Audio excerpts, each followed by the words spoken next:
Hey everybody, this is Pastor Chris coming to you live from Lexington Park Baptist Church. This is PC Studios and it is January 1st, 2023. How in the world are you doing? I hope you're blessed. Hope you're highly favored by God. Just wanting to touch base with you today and let you know I appreciate you and I appreciate God too, and I hope you do too. Anyway, so that's the gratitude attitude that we're supposed to have. So with that being said, we're going to continue with our look at the wise men, finishing off the week of Epiphany from last week. We're going to be looking this week, going into Life Sunday, as this would have been 50 years of Roe. And now that that's been overturned, what's that look like? You're hearing all the chatter about reproductive rights, women's rights, and, basically, the butchering and killing of children is okay. We're going to talk about that. Olivia's going to be here with me from CareNet. We're going to do an interview with her. It's going to be a good week. All right, so a good weekend. So I want you to encourage you to be here for this Sunday at 10 a.m. for Life Sunday as we celebrate life, God's way. An ideal thing, right? Not like the world, but like God. So here with you today, we're going to look at worship. And it's time to get your worship on. So make sure you sign in. Make sure you're with us. We're out on Caster on multiple channels on YouTube and Facebook and Twitch. But if you want to be with us live every day at noon, Monday through Thursday, it is at facebook.com/Pastor Chris McCombs. All right, you guys. So we've been looking at Matthew chapter 2. And we've been looking at the three kings, or the kings, the wise men, the magi who have come. And they've come to worship the king, Jesus. They've run into King Herod. Herod is not happy with what they're doing. They found the star. They're overwhelmed with joy. So they're seeking the Lord. They are filled with joy over the Lord. And now they're going to worship the Lord. What we're all called to do is worship. So when we look at this worship, we're going to look at verse 11. And verse 11 says, entering the house. So let's back up just a minute as we enter this text. So Joseph and Mary went to Bethlehem. They had to because of the census. We know there's no room in the inn. Was that a room in the house of a relative? Was it like a hotel or motel like we think of? Was it a stable? What was it? We can debate that all day long. There might not have, wherever they were staying, there wasn't room for them to have their own individual room. You would think someone would have given it up for the pregnancy, right? I mean, come on, But no, they end up with the animals. And they end up, maybe that was, I don't know. Who knows why, but that's how our Lord was born, in this lowly place, in this lowly stable, laid in a manger, wrapped in swaddling clothes. So just as the shepherds in them found, so that was the night of the birth. But then here we are later on. We don't know how far later on. They've been following the star, and here they arrive. We know Jesus is at least under age 2. So as they enter the house, the place that they're staying, why they're there, I don't know. Did they get their own house? Are they staying with relatives? Obviously, they're not in like a hotel anymore. What's going on here? They're not of the stable now, right? So they enter into this dwelling, and they see a child with Mary. So she's holding him, most likely, right? So this is a baby. This is an infant still. So she's holding the child, his mother. They fall to their knees, and they worship him. And then they opened their treasures and presented him with gifts of gold, frankincense, and myrrh. So they see the child with his mother. They fall to their knees and they worship him. They don't worship Mary. They worship him, the child, Jesus, the one that they named Jesus. These magi knew what they were looking for. So they followed this star. They were seeking. They were filled with joy in this adventure that they were on, of faith. And then when they find what they're looking for, what do? They worship. Now, who is worthy of worship? Only God.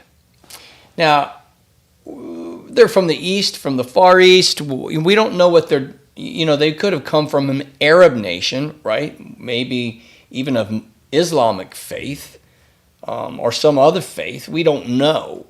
But they're Christian.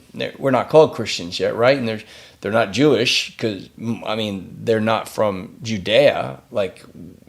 So we don't know who they are, right? But they're coming from a nation away that's not Probably he's not practiced Judeo, Jewish practice of faith.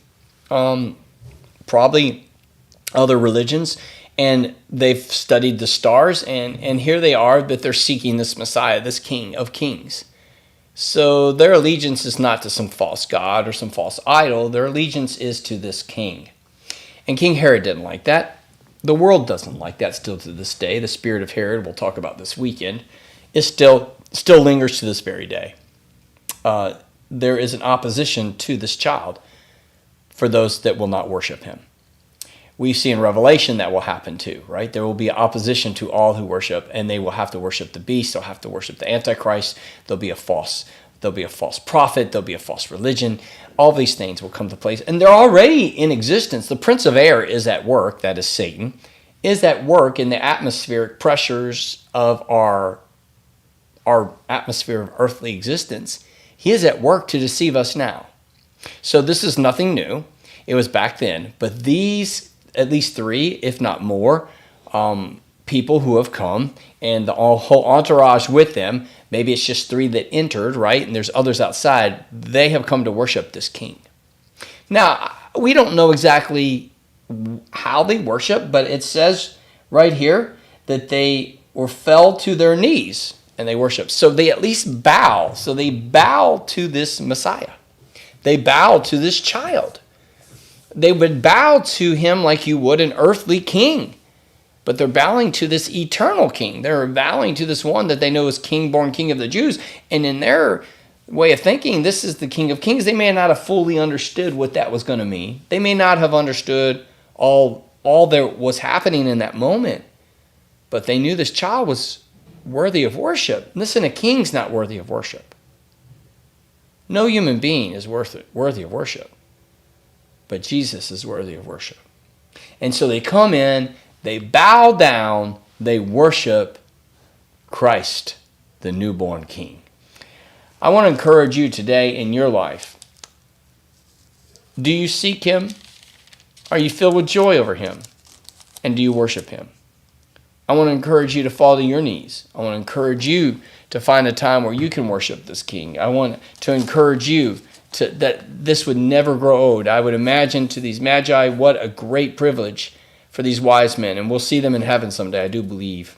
And when we do, these people that worship. Now listen, they could have been, this is pretty cool. What you think about this? The shepherds came and proclaimed the good news, and the angels told the good news. And they may have worshiped Jesus. They definitely came to see what had happened, and I guarantee you that they were filled with awe and wonder in that moment. And maybe they did worship baby Jesus, but right here we know for sure, potentially, the shepherds may have. The wise men could have been, and may have been, the very first people to worship this child. In a real sense of a churchy sense, I'm sure Mary and Joseph, they were still pondering things. I'd imagine they worshiped. Simeon, I mean, you could argue he worshipped. You know, you could Hannah. You could work. Who's the Anna? Anna, maybe in a way about they worshipped. You know, so the glimmers of worship had happened and recognition of him.